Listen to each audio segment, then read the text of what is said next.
I watched my fiance's feed at our proposal, and the internet lost its mind. Last month, my wife and I posted a clip of that moment that has now generated over 4.2 million views on Instagram, TikTok, and YouTube Shorts. What started as a 9-second highlight reel of a symbolic act I performed when I asked my wife to marry me has now evolved into an ongoing conversation that has sparked both curiosity and controversy. I'm going to play that video for you now to see for yourself what exactly people are reacting to online. And then I'm going to walk you through the 4 most controversial conversations that have come out of that are still being debated today as we speak. And if you stay all the way until the end, I have some bonus footage from our proposal feature film of the full moment when I washed my fiance's feet. All right, let's dive into that video.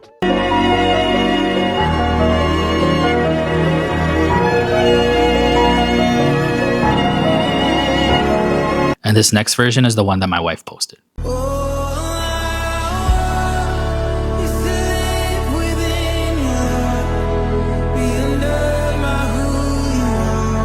Seems harmless enough, right? If not humbling to remind men of the high calling of Christ to love your wife as Christ loved the church.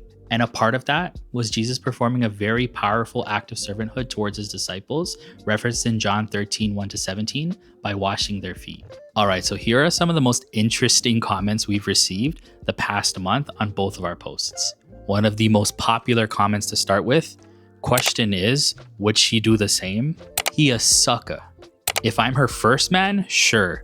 But if it's just a whole retirement, GTFO. That's wild. Seeking attention for views. Simple as that. I give him 6 months max. Wow. Run, girl. He's trying to control you. The older I get, the more I realize how much women are really a curse on men. I would never have my husband do this. I don't want my husband to serve me. I want my husband to stand by me.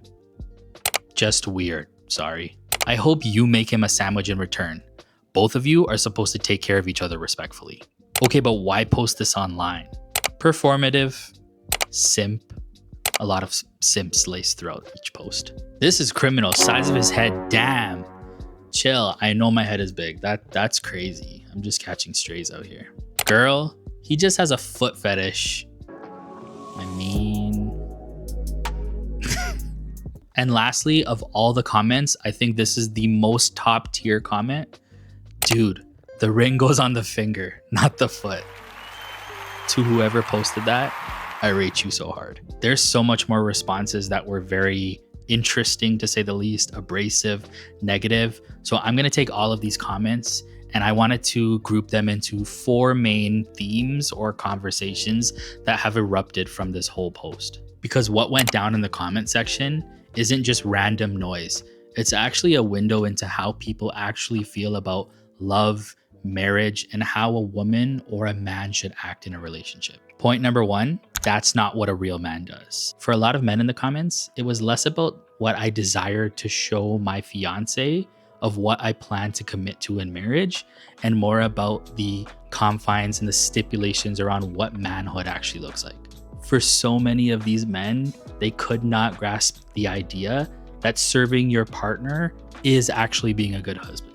Like, they saw this man getting on his knee to wash his fiance's feet actually as a sign of weakness instead of humility and a heart posture of like, I want to love on you with everything that I have. And it wasn't just weakness. They saw it as like desperation, with all the people calling me a simp.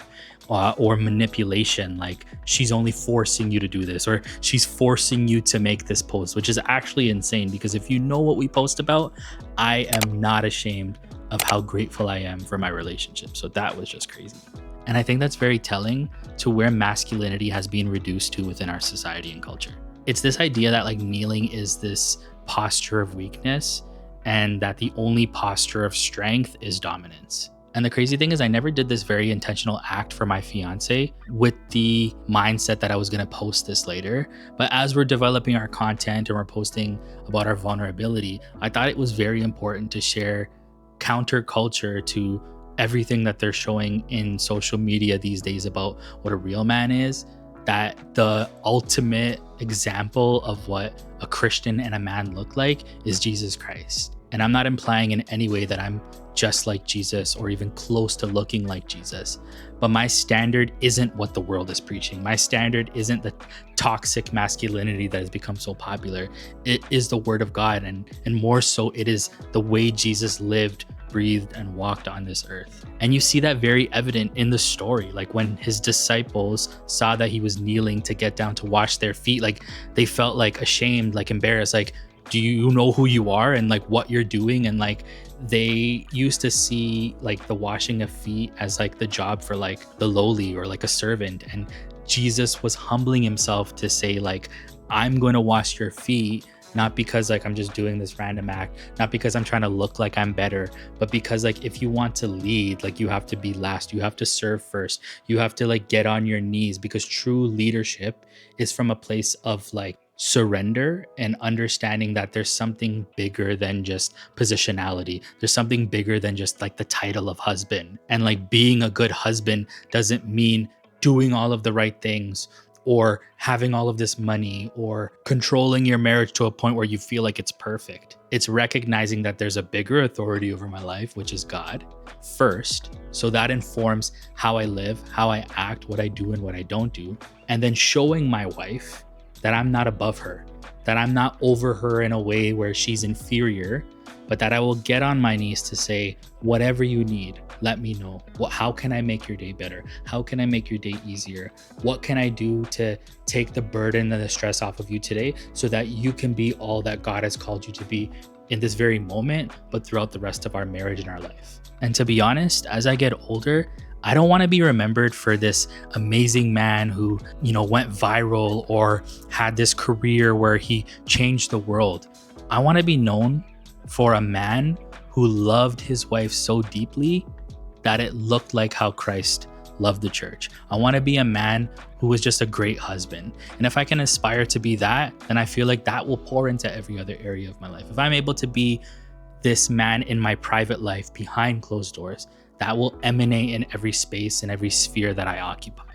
And also too, because my wife deserves it. Like she is the most phenomenal, amazing woman. Beyond just being a wife, she's an amazing woman.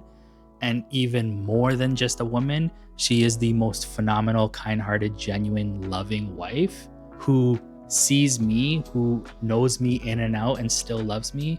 And she is my greatest example of what Jesus looked like on this earth. So why wouldn't I have a posture of servanthood? Like people don't realize, you just saw that highlight reel of that singular moment of our proposal. And I recognize that that's how social media works. But like she was very deserving of a commitment of servanthood because of all of the years prior to that moment of the relationships that we developed, where she made me a better man, where she called out greatness in me. Not that servanthood should be deserving, but there's just like this very ignorant tone of people thinking that like she's undeserving of being served. And that brings me to point 2. But would she do it for you? And with these comments, it was more about the 50-50 debate, which in all honesty is actually not a bad thing. It's stemming from a good place. Like you want to have equality in a relationship and in a marriage. And while there is some truth to that, I actually don't really subscribe to 50-50 because I understand that we're individuals who are weak. I actually said that in my vows, like I can't promise you perfection. I can't promise that I'm never going to get upset at you or that I'll always make you happy. I think it's much more valuable to your spouse to be realistic about your very human nature. As much as I'm trying to refine and become a better husband every day, I'm going to have those days where I slip up. I'm going to have those days where I fail. And my wife knows that. And if you watched our last video about how hard adulting can feel in different seasons of your life, is that very fact that you go through seasons, that you go through periods where you might be 80% and your wife might be 20%, or you might be 40% and she might be 60%. You could really tell that my math is like struggling because I had to think about that. And that's okay. because we're not always going to have the capacity to do everything we endeavor to carry out. For instance, in this season, we don't have a lot of leisure time. We don't have a lot of time to be social and go out and go for dates as much as we'd like to, because Shannon's doing her dissertation, so she's writing her paper every day. She doesn't have time to go out as much anymore. I'm focusing on a lot of projects at work, so when I come home, I feel a little bit tired and mentally spent. And then on top of that, we're pouring into content and making these videos and making reels, etc., working with companies. And we're really trying to grind this summer. Shannon's working her makeup business. I'm trying to do some content collaborations and some jobs on the side, because we recognize that not every season of our life is going to be one of relaxation. This is a building season for us. We have aspirations to, grow in so many other areas of our life. And this season requires sacrifice. And even within that season, I can recognize that I have more capacity than my wife right now.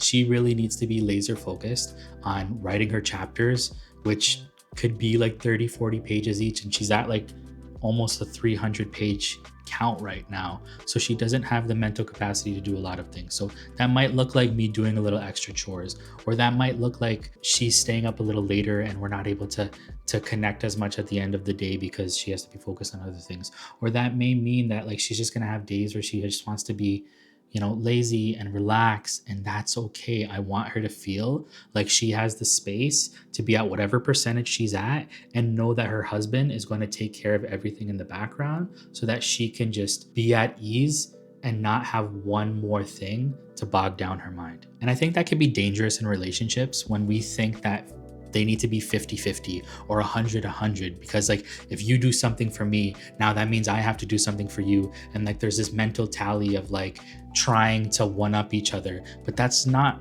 what love looks like. Love is sacrifice, however that may look like to each person. That's more of a transactional love instead of an intentional love that tries to meet people where they're at and do stuff that's very specific to what they need in that moment. And even beyond that, as a Christian, a covenant relationship isn't about what you get back. You are supposed to put into that, not expecting to receive anything. And that's something that I've been learning in a lot of books that I've been reading lately about marriage. Like you don't do to get back. You don't do with the intention of like, I met my quota for my marriage this month. You do because you committed to this covenant, regardless of how you feel, regardless of how often your spouse is doing that, regardless if you just fought with them. Like I can't now go and be like, I'm not going to do the dishes, or I'm not going to fill your water bottle because we just had an argument. Yes, there'll be moments where you can just disconnect and you might need some quiet time. But I think one of the most humbling parts of marriage that's been really growing me is that like I still have responsibilities to myself, to my wife, and to this marriage, to our home that we're taking care of, regardless of whatever circumstances come our way, and regardless of like how we feel with each other, if we're at odds or we just had an argument. I'm not subscribing to this marriage so that it's a contract, so that there's stipulations. I stood there on my wedding day committing to a lifetime. Yes? Why? Oh no. Okay, I'm on point 2 of 4, so I'm almost done, okay? Yes, well, we're out of Coke. I can go get some more. Okay, I'll get you a cold drink when you wake up. Try to get some rest. Okay, love you. Bye, Baba. That wasn't planned. My wife just came back from a makeup job. She's exhausted. I'm recording this video while she's upstairs napping and she couldn't fall asleep. But I told her you need rest because you got to come back to the same table and get your dissertation sorted out. So that's literally what marriage is. Like she doesn't have the capacity for a lot of things right now, but I know that she needs rest. I'm going to take care of the dishes tonight. I'm going to do the laundry. I'm going to take out the garbage. I'm going to vacuum. I'm going to do all of those things right now so that she has the capacity to just work freely without a care on her mind. Point number 3, this was all just for show. Take this off of social media. Are you actually committing to this in real life? And you know what, as stinging as that might feel, it's a valid point. But if you know anything about Shannon and I's content, it's that we seek to be vulnerable online. Like I feel like there's not a lot of creators who are actually just being real and raw and authentic about like what their standards are, what they're okay with, not okay with. And we often share about like not just these highlight moments or moments where we're trying to demonstrate like what Jesus has done in our life in a positive way.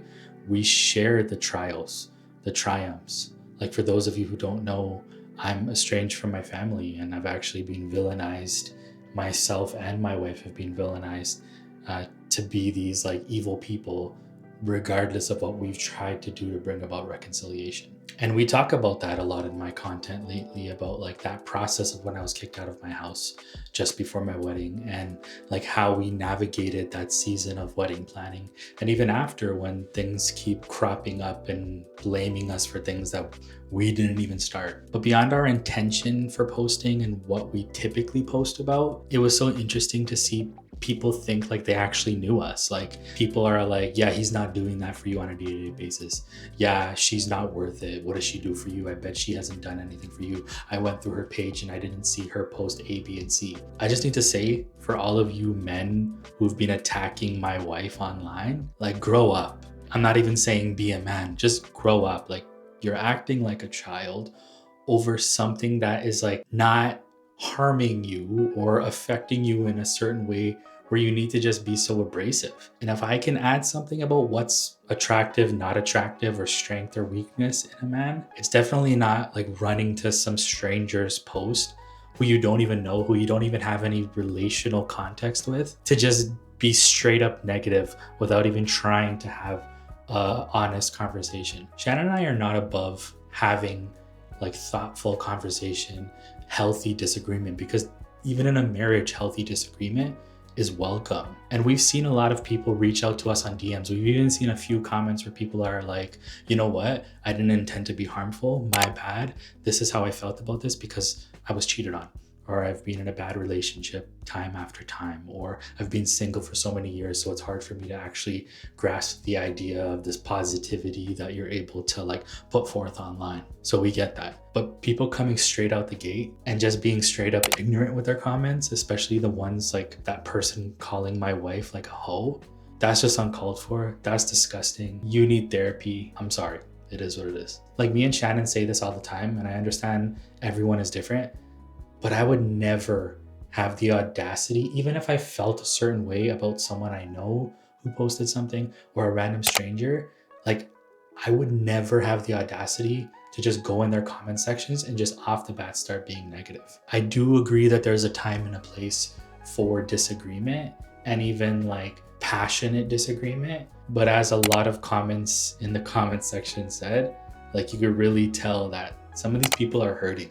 Some of these people have gone through bad relationships. Some of these people have trusted love and don't want to trust love again. So it's like not a Matthew and a Shannon issue. It's like indicative of where their heart is at right now, and how hurt they've become, and you know, how they've mistrusted relationships because of family, because of friends, because of romantic partners.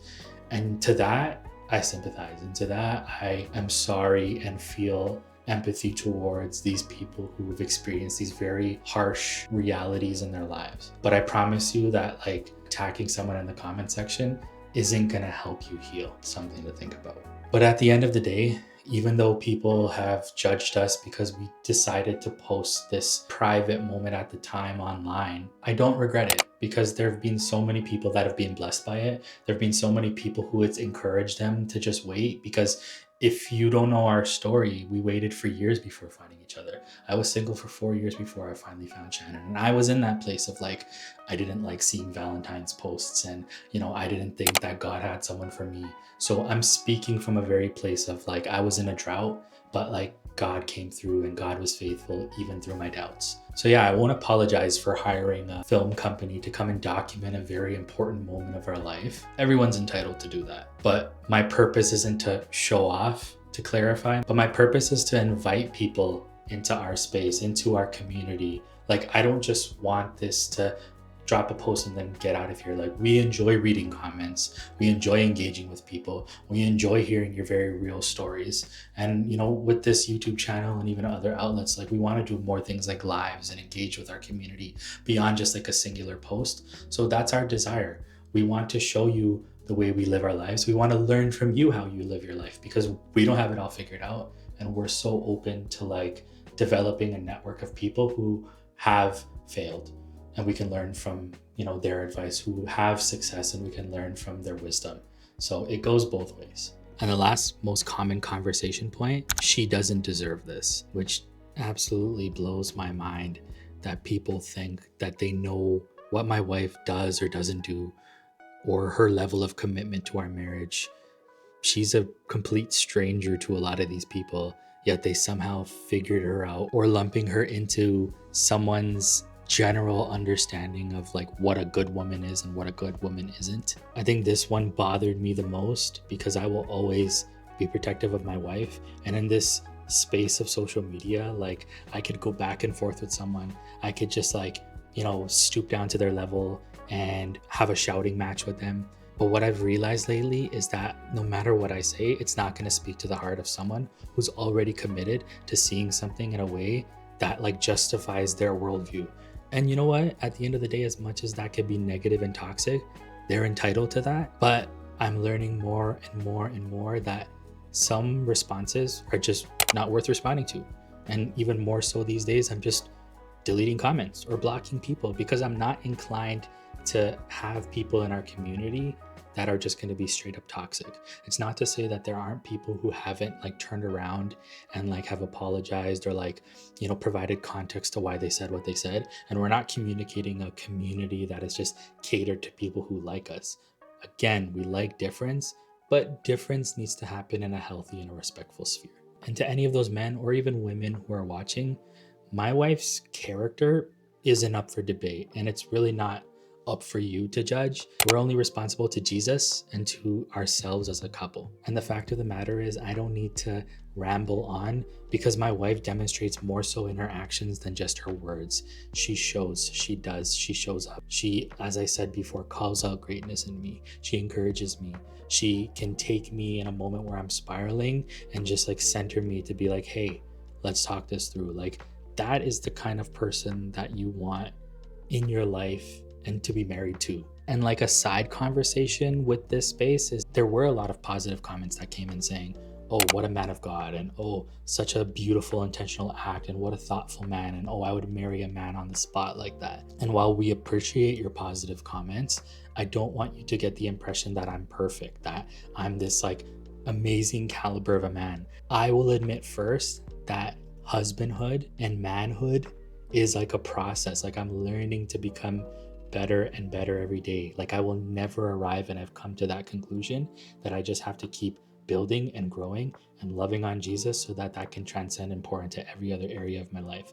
But I'm never going to arrive, and I'm okay with that. And I want to keep building so that I can meet the season or the need in that time of our life. But yeah, what's missing, I think, in this conversation is the fact that Shannon was so deserving of a man that would serve her. Time and time again, she is so thoughtful. She is so intentional.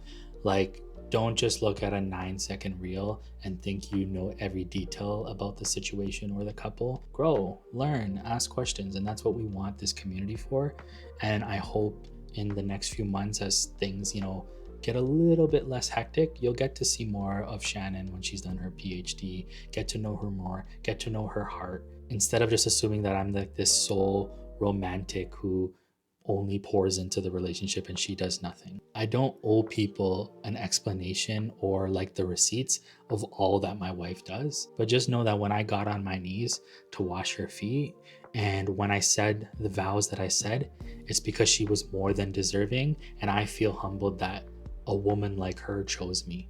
So don't get it twisted. My wife deserves to be loved loudly, openly, and without apology. And I will always use these platforms to just say how grateful I am to God for her and how grateful I am for the woman that God blessed me with. If you've enjoyed this video, especially with all of the conversation, controversy, and debate around it, please go into the comment sections and let us know how you feel. Let us know how you're reacting with what we're saying and even your own thoughts about the post. And we want you to know that it's okay to disagree with us, but keep it cool, keep it, healthy. Like, that's what we want this community to be. We don't want just yes men or women. We want people who will hold us accountable, who will share about their life, who will share a different perspective, because even in our own relationship and marriage, that's what grew our relationship. We're not exactly alike. We have different opinions. And Shannon is like one of those people who've shown me in life that there's so much more to the story than just your perspective.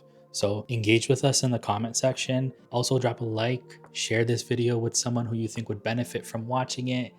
And if you could, it would mean so much if you would subscribe. I think about 80% of our viewership are from people who aren't subscribed. So if you want to see all of our videos and be up to date with what we have going on, make sure you hit that subscribe button. And now, for those who have patiently waited this long and have reached this part of the video, we're about to play the actual moment when I got on my knees to wash my wife's foot, unedited, so that you can see what that moment looked beyond a 9-second clip. And as always, we appreciate you joining us in our journey of navigating love, life, and everything between. Peace, guys. Have a seat and enjoy some music.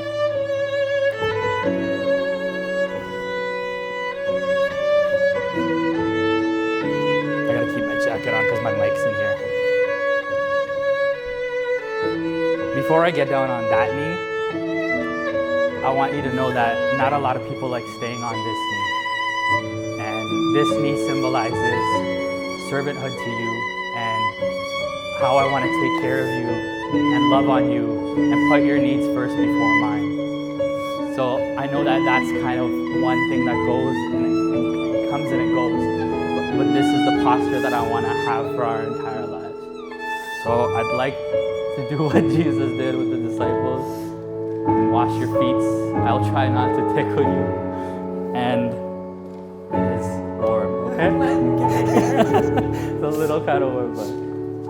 So let me just get your,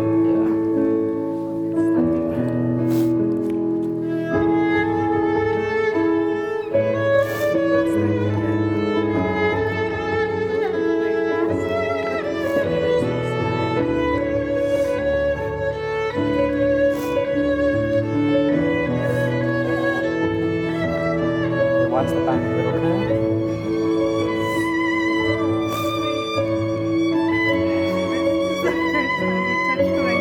I think so.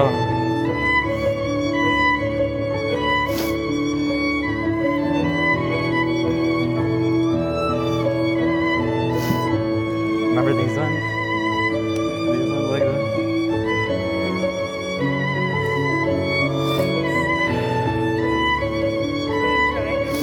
Yeah, of course.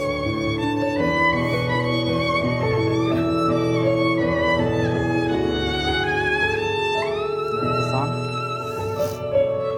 And I'm on the ground. I didn't even realize that. Put your foot here.